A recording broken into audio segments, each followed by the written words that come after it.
నా నమస్కారం.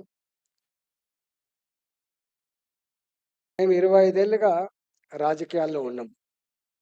ఓ 10 ఏళ్ళు విద్యార్థి సమస్యల మీద కొట్లాడినటువంటి విద్యార్థి నాయకులుగా ఉన్నాం.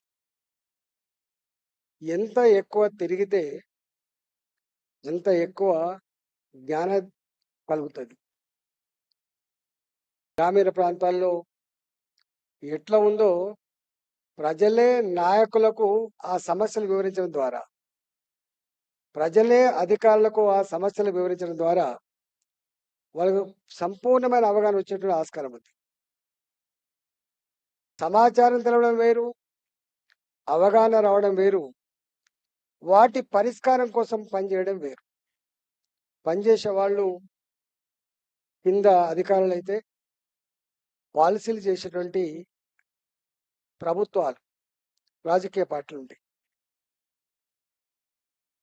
నాకు తెలిసి వారి పుస్తకాల్లో ఏమేమి ప్రస్తావించిందో చదివిన తర్వాత చెప్పగలం. కానీ డెఫినెట్గా 79 సంవత్సరాల ఈ స్వతంత్ర భారతావనిలో ఇప్పటికి కూడా అనేక రకాల సమస్యలతో సతమతమయ్యేటువంటి ప్రజలు, ఈ సమస్యలు పరిష్కారం కావాలని బిడ్డ అని చెప్పేటువంటి అవన్నీ పెద్ద సంఖ్యలో వచ్చి ఉంటాయి. ఈ మధ్య కాలంలో మనం చూస్తూ ఉంటాం, యథా రాజా తదా ప్రజ. పైన ఉండే పాలకులు ఎట్లా ఉంటారో దాన్ని బట్టే ప్రజలు నడుచుకునేటువంటి పద్ధతి ఉంటుంది. ఒకప్పుడు పద్ధతుల గురించి నేను మాట్లాడుతున్నాను, కానీ ఒక చిన్న ఆలోచన, ఒక చిన్న రిఫార్మ్ ఎంత మరిదిస్తుందో ఒక నా జీవితంలో చూసి ఒక సంఘటన చెప్తా. దేశంలో మీకు తెలుసు, ట్యాక్స్ కట్టద్దనేటువంటి వాళ్ళు ఎక్కువ ఉంటారు. కాపు పొంగనే నీది జీరోనా, నీది బిల్లు మీదనా అంటారు. అనగానే నాకు బిల్లు ఎందుకయా, నాకు తీసుకొని ఓ వస్తువు ఇవ్వమని. దేశం బాగుపడాలంటే ప్రజలు కట్టే పన్నుల డబ్బు కనుక సరిగ్గా రాకపోతే అమలు కాదు. కాబట్టి దేశవ్యాప్తంగా ఒక పన్ను విధానం తీసుకురావాలని చెప్పి జిఎస్టి ట్యాక్స్ పద్ధతి వచ్చింది. 2009లోనే డిసిషన్ తీసుకున్నారు.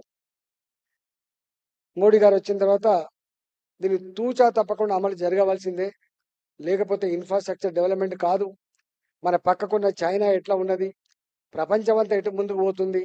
ఇప్పటికీ పెన్షన్లు ఇచ్చి, రేషన్ కార్డులు ఇచ్చి, ఆరోగ్యశ్రీకి ఇచ్చి, ఫీ రింబర్స్మెంట్ ఇచ్చి, ఇట్లా ప్రభుత్వమే సాగే పద్ధతి కంటే కూడా వాళ్ళకి వాళ్ళ కాళ్ళ మీద వాళ్ళు బతికేటువంటి వ్యవస్థను సృష్టించాలంటే తప్పకుండా ప్రభుత్వం ఇవో రావాల్సినవి ఐఐటీలు, రావాల్సినవి ఎన్ఐటీలు, రావాల్సినవి బిట్స్ పిలానీలు, రావాల్సినవి ఇవాళ రీసెర్చ్ సెంటర్లు, రావాల్సినవి మనం చూస్తున్న స్టార్టప్లు, స్టాండప్ ఇండియా. మోడీ గారు వచ్చిన తర్వాత జిఎస్టి అమలు చేయాలని చెప్పి నిర్ణయం తీసుకున్నారు.